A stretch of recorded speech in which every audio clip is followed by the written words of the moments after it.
자, 오늘 우리에게 주시는 말씀 갈라디아서 3장 15절에서부터 18절까지 갈라디아서 강의 29번째 시간 보도록 하겠습니다.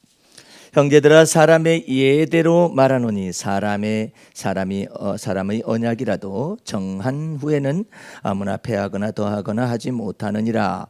이 약속들은 아브라함과 그 자손에게 말씀하신 것인데 여럿을 가리켜 그 자손들이라 하지 아니하시고 오직 하나를 가리켜 내 자손이라 하셨으니 곧 그리스도라. 내가 이것을 말하노니 하나님의 미리 정하신 언약을 430년 후에 생긴 율법이 없이 하지 못하여 그 약속을 헛되게 하지 못하리라. 만일 그 유업이 율법에서 난 것이면 약속에서 난 것이 아니니라. 그러나 하나님의 약속으로 말미암아 아브라함에게 은혜로 주신 것이라. 아멘. 오늘 본문 말씀의 내용은 조금 길게 하지는 않겠습니다만은 아브라함의 복이 14절 말씀에 이는 그리스도 예수 안에서 아브라함의 복이 이방인에게 미치게 하고 또 우리로 하여금 믿음으로 말미암아 성령의 약속을 받게 하려 함이라는 내용을 조금 더 자세히 부연 설명한 것이라고 볼 수가 있어요. 아브라함의 복이 이방인에게 그리스도 예수 안에서 미쳤다. 이 말을 사도 바울이 이방 그리스도인들의 모임인 갈라디아 교회 앞에서 말하는 이유는 이방인 너희는 본래가 하나님도 없었었고 귀신을 섬겼었다 이 말이죠. 율법의 언약도 없었었고 이처럼 무법한 행실을 가지고 살던 사람들이었는데 오직 그리스도 예수를 아브라함의 언약 속에서 있었던 그리스도 예수를 믿어서 죄 사함을 얻게 하시고 의롭다함을 받게 하셔서 하나님의 자녀가 되는 권세를 약속을 받은 것이다. 이 내용을 설명하기 위해서 오늘 본문 말씀이 있습니다. 15절 말씀, 16절 말씀으로 곧바로 넘어가겠습니다. 이 약속들은 아브라함과 그 자손에게 말씀하신 것인데 16절 말씀은 굉장히 예리한 말씀이에요. 우리가 생각할 때는 아브라함과 그 후손들에게 하나님이 약속을 정했다라고 생각하잖아요. 그런데 16절 말씀은 전혀 다른 내용입니다. 아브라함과 그 자손에게 말씀하신 것인데 여럿을 가리켜 그 자손들이라 하지 아니하시고 오직 하나를 가리켜 내 자손이라, 이게 단수로 말씀하셨다 이 말이죠. 내 자손이라 하셨으니 곧 그리스도라. 이게 무슨 뜻이냐면은 아브라함과의 언약은 그리스도와 한 것이다 이 뜻이에요. 아브라함과 언약을 그리스도와 했다 이 말이죠. 그래서 그리스도 안에서 아브라함이 오히려 복을 받게 된다는 그런 의미가 거기에 쓰여져 있는 것입니다. 그러므로 하나님은 태초서부터 그리스도 안에 있는 하나님의 믿음의 언약 속에서 이 전 세계를 움직여가는 거예요. 하나님이. 그런데 430년 후에 생겨진 율법이 이와 같은 믿음의 언약을 깨트릴 수는 없다. 믿음의 언약이라고도 하고 또 은혜의 언약이라고도 말을 합니다. 또한 다른 말로 하면 예수 그리스도의 피 언약이라고 말을 하는 거예요. 그러니까 언약이라는 말이 믿음의 언약, 그다음에 은혜의 언약, 그다음에 예수 피의 권세와 능력을 말하는 피 언약, 예수 그리스도의 피 언약 이렇게 표현을 하는 것이죠. 이와 같은 것들이 그 후에 생긴 430년 만에 생긴 율법이 없이 할 수가 없는 것이다. 그러므로 여러분과 나는 단열을 잘 정하셔서 있어야 해요. 여러분과 나는 아브라함과 다윗의 자손 예수 그리스도의 세계 속으로 그리스도 안에서 하나님의 은혜로 말미암아 들어가게 하신 것입니다. 예? 그래서 여러분들은 모세의 줄이 아니에요. 율법의 요구라든지 율법의 행위라든지 율법의 저주가 있을 법한 이 옛 언약이라고 표현하죠. 이 옛 언약 속에 있는 게 아니에요. 이거 보고 구약이다 이렇게 표현하잖아요. 구약. 이 옛 언약의 라인에 서 있는 게 아니에요. 여러분과 나는 이 율법의 요구와 율법의 행위와 율법의 저주를 다 완성하신 그리스도의 믿음의 법 안으로 여러분과 나를 지금 들어가게 하신 거란 말이에요. 그래서 여러분과 나는 하나님의 집 맡은 아들이라고 여겨지는 그 아들이신 예수 그리스도 안에 우리를 두셨어요. 이 모세라는 사람은 누구냐면은 하나님의 집의 사환으로 있었었다라고 성경은 표현하고 있거든요. 여기 여러분들이 종의 반열에 서 있지 말고 하나님의 자녀가 되는 권세의 반열에 서 있으시기 바랍니다. 항상 그 안에 서 있어요. 그래서 예수 믿는 자들은 하나님 앞에서나 사람 앞에서 담대함과 당당함을 가지고 있어야 해요. 사람 앞에서는 겸손할 수 있잖아요. 그러나 당당함을 잃어서는 또 안 돼요. 당당함과 겸손함이 같이 나타나요. 담대함과 또한 놀랍도록 그 겸손함이 온유함이 같이 나타나요. 그래서 이것이 하나님의 성품의 한 가지인데, 그럼 왜 하나님 앞에 당당하냐? 하나님 앞에 왜 담대하냐? 하나님 앞에서 담당할 수 있는 그 모든 것들이 율법의 요구를 이루시고 율법의 행위까지 이루시고 율법의 저주를 담당하신 그리스도를 믿는 믿음 안에서 죄사함도 주시고 의롭다함을 주었기 때문에 당당함을 가지고 하나님 앞에 세움을 받은 거예요. 그렇기 때문에 하나님께서는 여러분과 나를 보는 게 아니라 그리스도 안에 있는 여러분과 나를 보시는 거예요. 그때 여러분과 나는 누구만 자랑하냐면 그리스도 예수만 자랑하는 거예요. 그리스도 예수만 자랑할 때 하나님은 은혜를 주셔요. 자유케 하는 진리를 허락하신단 말이에요. 그것을 언제나 기억하셔요. 그러면 그리스도를 떠나는 순간에 어떻게 되느냐? 그리스도를 떠나게 되면 두 가지에 붙잡혀요. 하나는 나 자신에게 붙잡혀요. 그때 나의 의로움이 나오는 거예요.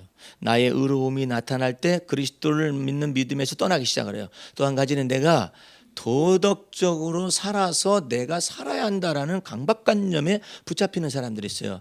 이 사람들은 믿음으로 살기가 굉장히 어렵습니다. 이제 이 모든 것을 전체를 다 양심의 이 진리체계를 다 바꿔야 해요. 왜? 여러분의 양심은 예수 그리스도 안에서 새롭게 지으신 거예요. 어떻게? 그 양심이 더러웠었는데 악했었는데 그 양심의 죄악을 깨끗하게 하기 위해서 예수 십자가의 보배 피가 흘려주셨습니다. 그래서 그 피를 말미암아서 죄사함을 받고 그 피로 말미암아 의롭다함을 받아서 그 다음에 어떻게 되는 거냐 이 말이에요. 그 부분을 여러분들 잃어버려서는 안 돼요. 그래가지고 내 양심의 죄의 악이 씻음을 받았다 이 말이에요. 그래서 양심이 새로운 피조물이 된 거예요. 어떻게 피조물이 됐죠? 내 것이 아니라 그리스도의 것이에요.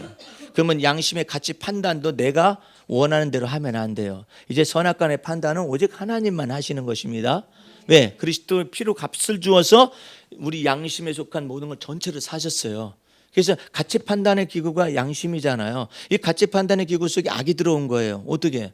아담이 하와와 더불어서 망령된 행실을 해서 선악과의 판단 내가 하겠다라고 해서 선악과를 먹게 된 거잖아요. 하나님과 같이 스스로 되겠다 하여서 그런 거잖아요. 이제 그거에서 벗어나서 이제는 여러분과 내 이 양심을 예수의 피값을 주고 샀어요. 어떻게 그 내용은 뭐죠? 죄사함을 은혜로 주시고 의롭다 하심을 은혜로 주고, 그래서 여러분의 양심은 여러분의 것이 아니라 하나님의 예수 그리스도의 그 피값이 들어간 이 선한 양심이고 깨끗한 양심으로 재창조가 된 거예요. 그리고 우리가 사는 것이 아니라 그리스도가 이제는 내 안에 사시는 거예요. 그 사시는데 어떻게 또 살아가야 하냐면 그 예수 그리스도를 믿는 믿음 안에서 살아가야만이 나 자신의 가치 판단에 안 붙잡혀요. 나 자신의 가치 판단에 붙잡히면 내 의가 생겨요. 그러면 나에 집중되어지면 내가 남을 판단하게 돼요. 그렇죠? 이제 그리스도가 내 마음의 법이 됐어요. 그러니까 내가 사는 것이 아니라 그리스도가 내 안에 사시기 때문에 주님께서 우리에게 이렇게 말해요. 선악간의 가치 판단 네 멋대로 하지 말아라 그래요. 예? 이제는 그리스도를 믿는 믿음 안에서 이 하나님의 선악간의 판단을 맡길 줄 알아야지. 이제 네가 판단하면 안 된다. 네가 판단해서 고통의 문제가 네 안에 왔어. 나 저 사람 마음에 안 들어. 누가 판단한 거예요? 내가 판단한 거예요. 왜? 내 개성이 안 맞거든. 근데 안 맞는데 내가 예수 그리스도를 믿는 믿음 안에 있잖아요. 그러면 나한테는 저 사람이 나한테 안 맞지만 이 판단하실 분은 하나님이시기 때문에 내가 저 사람을 판단하지 않겠습니다라고 말할 수 있는 거예요. 그래야만 여러분들이 양심의 가치 판단을 내 스스로가 하지 않아서 꺼리낌에서 벗어나는 거예요. 나는 저런 머리 스타일 싫더라. 그건 내 개성이잖아요. 내가 저 사람을 볼 때 난 저런 머리 스타일 싫더라. 왜 저렇게 하고 다니는지 모르겠어. 좀 볶아버리면 얼마나 좋을까? 파마한 머리 참 멋있던데. 그렇다고 해가지고 그 사람을 파마를 강요할 수는 없잖아요. 그 가치 판단도 하나님이 하시는 것이죠. 예? 하나님이 하시는 것이니까 여러분과 나는 내 가치 판단으로 이제는 살 수가 없어요. 그게 양심이라는 거예요. 이 양심은 여러분을 예수 피값을 주고 여러분을 사신 것입니다. 그래서 어떻게 하라는 거예요? 네가 사는 것이 아니라 그리스도가 네 안에 사시게 하거라. 그게 이제 내 선악간의 판단을 내가 하지 않는다라는 거예요. 이제 하나님이 하시는 것이죠. 예? 옛날에는요 그런 미신들이 많았어요. 이래 모인 사람들이 있으면 아이고 저 사람은 고양이 상이네, 저 사람은 말 상이네, 저 사람은 쥐 상이네, 어떤 저 사람은 뭐 개 상이네, 뭐 상이네. 하여튼 여러 가지 있었어요. 얼굴이 작으면 작다고 뭐라 하고 크면 크다고 뭐라 하고 그 키가 크면 크다고 말하고 이제 전부 다 외모로 판단을 많이 했었잖아요. 이제는 우리가 그리스도를 육체대로 알지 아니하는 것처럼 이제 성도들도 육체로 알 수가 없어요. 판단하실 분은 하나님이셔요. 생각해 보세요. 하나님의 저 총이 앞에 기생 라합이 들어와 있었잖아요. 어떻게 된 거예요? 율법에 의하면은요 기생 라합 같은 사람은 들어올 수 없어요. 그다음에 또 사사기 때도 보면은요 기생의 아들도 있었잖아요. 그래가지고 사생자가 있었단 말이에요. 사생자가 어떻게 총회에 들어와요? 못 들어오게 돼 있거든요. 근데 그 사람들은 다 무엇을 타고 들었냐면 이 모세의 줄을 타고 들어온 것이 아니라 율법의 줄을 타고는 못 들어오잖아요. 못 들어오는데 예수 그리스도를 믿는 믿음 안에서 하나님의 은혜로 말미암아 들어왔어요. 기생 라합뿐만 아니라 저 사람도 생각해 보세요. 모압 여인 이 룻 있잖아요. 이 모압 여인 룻은 복잡해요. 율법상에 의하면은 잘 보세요. 율법상에 의하면은 사생자는 10대가 후손이 되더라도 못 들어오게 돼 있거든요. 그렇게 돼 있고 그 사생자의 자식이 누구냐면 룻이에요. 그럼 어떻게 해서 낳느냐? 딸은 아브라함의 조카 롯이 두 딸과 합해가지고 큰 딸, 작은 딸에서 자식을 봤어요. 그게 모압과 암몬 족속이에요. 사생자가 나온 것이죠. 아버지 자식을 본 거라니까. 사생자가 나와가지고 모압 족속을 형성했기 때문에 모압과 암몬 족속은 이 영원히 들어올 수가 없어요. 하나님의 저기 족보에 들어올 수가 없었어요. 없었었는데 모압 여인 룻이 딱 들어왔잖아요. 어떻게 들어왔어요? 어머님이 하나님이 내 하나님이시며 어머님의 백성이 제 백성이며 어머님 가시는 곳에 나도 가고 어머니 유하시는 곳에 나도 유할 것이며 어머니 장사되어지는 곳에 저도 장사되어질 것입니다.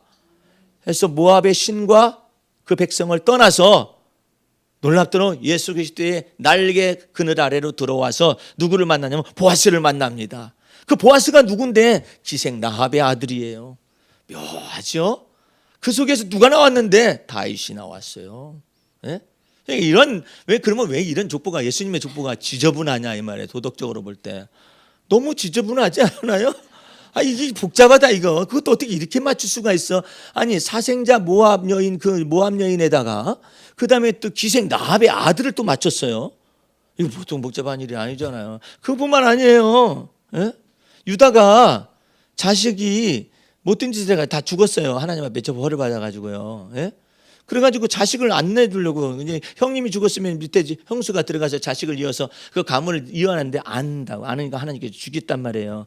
그러니까는 이 다말이라는 이 유다의 며느리가 뭐야 이거 지금 나는 지금 하나님의 언약을 바라보고 하나님의 은혜를 바라보고 하나님 나라를 바라보고 하나님의 영광을 바라보고 이 유다 자손 이 지파에게 들어와 있는데 아들 죽었다 해가지고 나한테 자식을 줄 생각도 않고 애가 또 이제 어린 아이가 있다 그러는데 그 언제 클 거냐고 해가지고 막 이러니까는 다말 있다가 꾀를 냈어요. 내가 언제 내 세월을 보냐. 나는 하나님 나라의 기업을 받아야겠다고 이 여인이 용감하게 그냥 그 기생과 같은 복장을 해가지고 시아버지를 꼬여내가지고 시아버지 속에서 자식을 봤어요.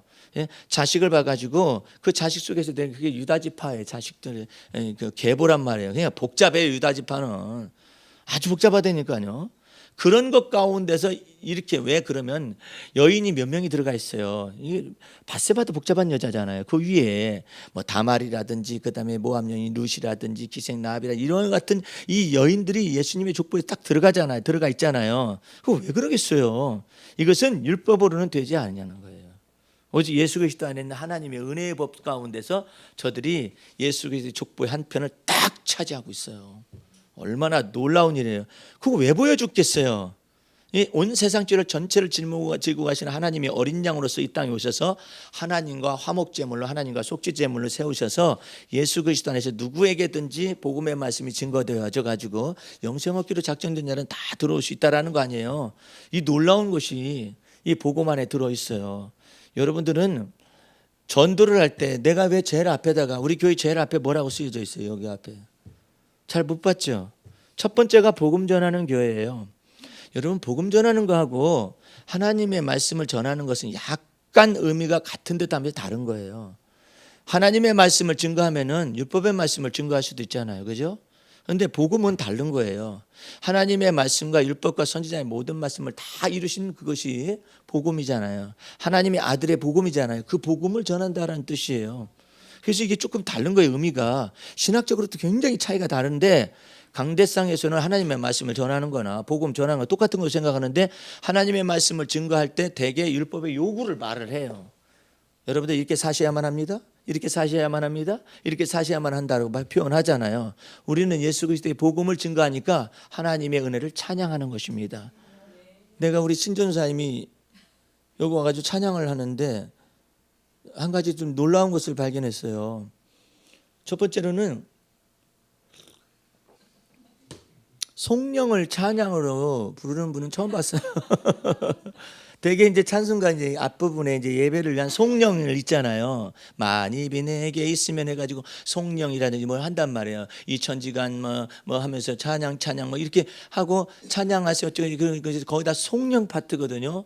송령 파트를 이렇게 대표 찬양으로 부르는 분을 내가 처음 본 거예요. 그런데 그 송령 파트를 대표 찬양으로 불렀음에도 불구하고 아멘 하는 여러분들이 참 처음인 거예요.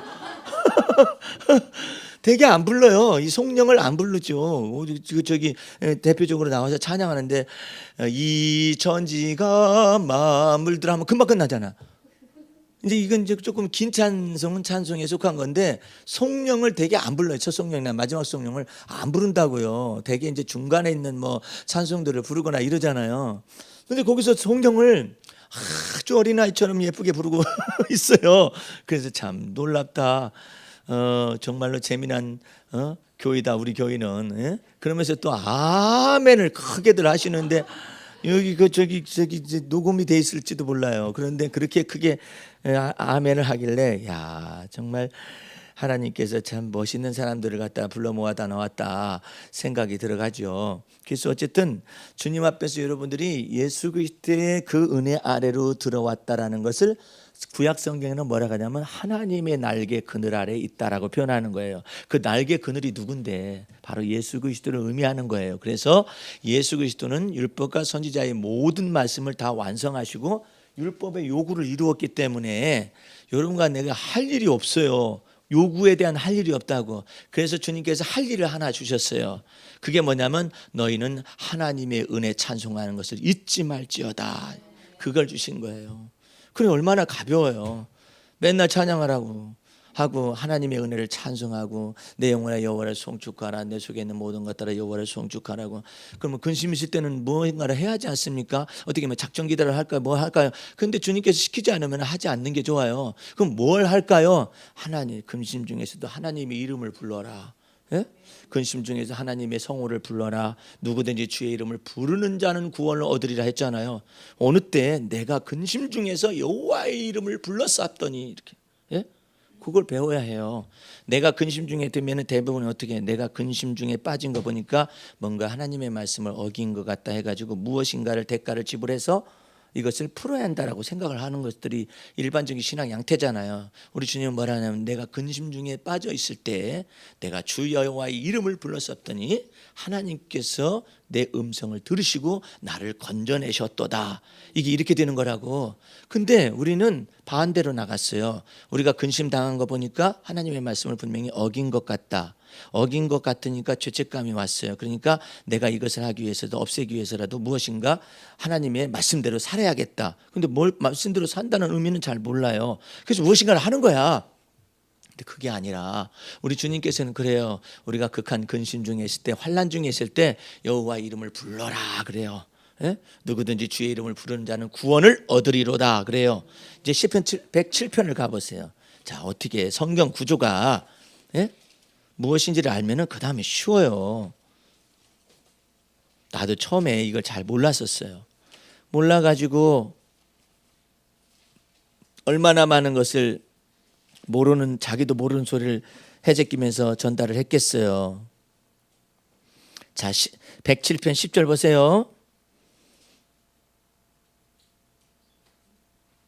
107편 10절 사람이 흑암과 사망의 그늘에 앉으며 곤고와 쇠사슬에 매임은 하나님의 말씀을 거역하며 지존자의 뜻을 멸시함이라. 그러므로 속으로 저희 마음을 낮추셨으니 저희가 엎드려져도 돕는 자가 없었었다. 13절 말씀. 이에 저희가 그 근심 중에 여호와께 부르짖음에, 그러죠? 그 근심 중에 여호와께 부르짖음에 그 고통에서 구원하시되 흑암과 사망의 그늘에서 인도하여 내시고 그 얼군 줄을 끊으셨도다. 그래서 그 고통 근심 중에서 이게 부르는 게 필요해요. 그 근심 중에서 주 여호와 이름을 부르게 되면 어떤 현상이 발생하느냐. 20절. 저가 그 말씀을 보내어 저희를 고치사 위경에서 건지시는 도다. 그래서 이 말씀을 보내는 건 무슨 말이냐, 하나님께서 하나님의 사자를 보내셔가지고 여러분을 그 근심 중에 있는 여러분을 건져내신단 말이에요. 그래서 여러분들은 이제 복음을 제대로 알아야 해요. 이제 그 근심 중에서 하나님의 이름을 부르는 걸 자꾸 연습해야 해요. 그래서 반대로 하게 뭐냐면은 우리가 때마다 일마다 하나님을 경외하는 걸 배우는 것입니다. 때마다 일마다 하나님께서 우리에게 평강 주실 것을 믿어야 해요. 운전할 때도 때마다 일마다 하나님께서 우리 앞서 행하신다는 걸 믿고, 또 오늘 전도하러 나갈 때도 하나님께서 앞서 행하신다는 것을 믿어서 이 별빛 마을에서 여러분들이 어떤 사람들이 되냐면 참 희한한 사람들이 들어왔다. 여기에 이 지경에 희한한 사람들이 들어왔다. 그렇게 교회는 조그마한데 그렇게 돌아다니냐? 이것을 갖다 이 조그마한 교회에서 지금 이것을 왜 해? 내가 이것을 어디서 봤는 줄 아세요? 1000명 된 교회에서 이걸 봤어요. 그래서 이걸 만들겠다고 했더니 이 회사 사장이 달려왔어요. 오시지 말고 그냥 주문 받아요. 그랬더니 아니에요. 가서 봐야 한대. 그래서 1000명 된 교회 저기 커피숍에서 만났어요. 그 커피숍이 있길래 그 커피숍에서 만나가지고 얘기를 나누면서 우리 예배당은 이렇게 조그만한데 마을이 이렇게 그 아파트 마을이 이렇게 크다고 그랬었더니 좋다고, 목사님 제가 한번 아주 목사님을 지켜보겠다고, 어떻게 교회가 움직여가는지 지켜보겠다고 그러면서 이것을 5만 원 깎아준 거예요. 네. 다른 사람들하고는 이것도 깎아주세요. 전도비에 쓰시라고 해서 5만 원 이렇게 깎아줬는데, 여러분들 이거 할 때도 내가 그랬잖아요. 하나님의 성령께서 여러분 앞서 행하십니다. 그래가지고 사람들이 묘한 사람들인 거예요. 이 사람들이 이렇게 예배당이 들어서지가 못할 장소에 예배당이 들어왔다는 것 자체가 이상하고, 예배당이 어쨌든 왔다 갔다 하면서 보잖아요. 이제 내가 이제 월요일 날 현수막에 도착해가지고 새벽에 생명의 말씀 들으러 나오세요 딱 하면은 안 나오면 이제 막 죄책감에 빠지는 거야. 아니 왜 하필이면 교회가 저기 서가지고 새벽 기도 때 나오라 그러냐. 멀으면은 멀어서 주님 저는 못 갑니다 했었는데, 이제 가까운데 코앞에 세워졌으니까 나와야만 하는 거예요. 이 사람들이 안 나오면은 혼날 것 같은 거예요. 그래서 이제 혼날 것 같은 생각 속에서 주님께서 나오라 하시고, 꿈에서도 나가라 해서 나올 것이고, 아니면 가까운 데 있어서 나오라 해서 또 나오게 될 것이어서 말씀을 들어서 이 복음을 들어야 해요. 그런데 내가 상상을 해봐요. 아니 생각해보라. 왜 칠판을 달아놨겠어요? 여러분들을 위해서 달아놨겠어요? 안 그래요? 이제 말씀 들으러 오는 사람들은요, 귀가 안 열려가지고 뭔 말인가 할 거예요. 하나님 말씀하고는 비슷한데 믿음의 말씀을 들어본 적이 별로 없는 거라. 이 믿음의 말씀이, 복음의 말씀이, 그리스도의 말씀을 들어본 적은 없고 전부 다 하나님의 말씀과 율법과 계명을 지켜서 살아야 한다라는 그것만 가지고 있는 거예요. 그래서 죄책감의 멍에를 잔뜩 가지고 있는 거야. 예? 그렇기 때문에 일단은 여러분들 이 교회에 나올 때 저것을 정해놓지 말아야 하는 거예요. 이 등록을 정해놓으면 안 돼요. 여기 있는 사람 등록을 정해놓으면 안 돼요. 한번 마음대로 한번 해보라고. 예? 그리고 메시지를 들으러 나오라. 그게 이제 고도의 전략이거든요. 메시지를 듣고 난 다음에 그 말씀 속에서 감화와 감동이 돼가지고 등록하고 싶은데 그러면 조금 더 있다 하시라고 그렇게 말할 수 있어야 해요. 그럴 정도로 해가지고 함부로 등록 못하는 교회야 이 교회는. 왜냐하면 너무 작기 때문에 너무 함부로 등록 안 시키는 교회야 이게. 그 함부로 등록 안 시키는 교회고. 아니 나는 지금 우리 저기 박금희 권사님 집이 어디 안 들어가 봤어요 여태까지. 지금 몇 년이야. 아니 근데 저렇게 나오는 것도 이상하고. 그래서 한 번은 너무나 힘들어서 못 나오게 돼서 나오지 말라 했거든요. 근데 나오고 있어요. 그 참 이상하죠. 아직도 집에 안 가본 사람이 꽤 많아요. 예? 여기도 안 가봤고 저기도 안 가봤고 여기도 안 가봤고 집에 안 가봤잖아요. 노지사님 집에도 안 가봤잖아요. 그러니까 이게 참 이상한 교회 같죠. 안 그래요. 이 시대는 더 너무나 어려운 시대예요. 불신이 팽배한 시대이기 때문에 자꾸 뭐 등록하세요, 뭐 하세요 이러잖아요. 너무나 어려워더래요. 예. 다 각 가정에 사정이 있는 거예요. 와 주세요 해야 그때 가야지. 예? 그래서 그냥 가만히 내버려 둬보세요. 여기서 뭔 일이 벌어지는가. 여러분들은 전부 다 외지에서 이렇게 오시는 분들이시니까 이 별빛 마을에서 사는 사람 없잖아요. 이게 외지에서 오시는 분들이니까 어떻게 되는가 가만히 보세요. 지지고 볶고 어떻게 하고 있는지 한번 가만히 보세요. 예. 그리고 새벽기도 나오는 사람들이 기가 막힐 거예요. 나오자마자 제가 야고보서 강의를 오늘 딱 주보에다 바꿔놨거든요. 새벽기도 거기 주보에 바뀌어진 거 볼 거예요. 야고보서 강의를 이렇게 딱 집어넣는데 이제 하여튼 말씀을 들으면서 재밌어라 할 거예요. 그래서 새벽에 저거하고 그다음에 또 우리 교회는 새벽기도 나오면은 말씀만 듣고 다 가라고 그래요. 집에 가서 기도하라고. 예? 그렇게 해야죠. 말씀 시간이 길을 건데. 그래가지고 다들 기도하라고. 그리고 무시로 성령 안에서 기도하는 법을 전혀 배우지 못한 거예요. 그러면 이제 번호 알려주겠다고 말을 하겠죠. 하지만은 이 뭐 예배당처럼 꾸며져 있지는 않잖아요. 학원 같지 않아요? 제2의 학원 같잖아요. 이 서 있으니까. 그래서 여러분들이 여기에서 주님이 무슨 일을 벌이시려고 지금 이 일을 벌이고 있는가 가슴이 두근두근한 거 보니까 뭔가 놀라운 일이 벌어지고 흥미진진한 일이 벌어질 것 같은 느낌을 받게 되죠. 오늘 이제 가지고 나가서 증거하기 전에 우리 합심기도하고 한번 나가 보십시다. 우리 교회에서 합심기도하는 것은 드물어요. 근데 이제 합심기도를 한번 해보십시다. 그리고 나가서 주의 일꾼들이 나가가지고 묵장별로 나눠서 이처럼 주의 놀라운 역사 속에 동참될 수 있는 여러분과 제가 되기를 주의 이름으로 축원합니다. 기도하겠습니다. 우리 하나님 아버지.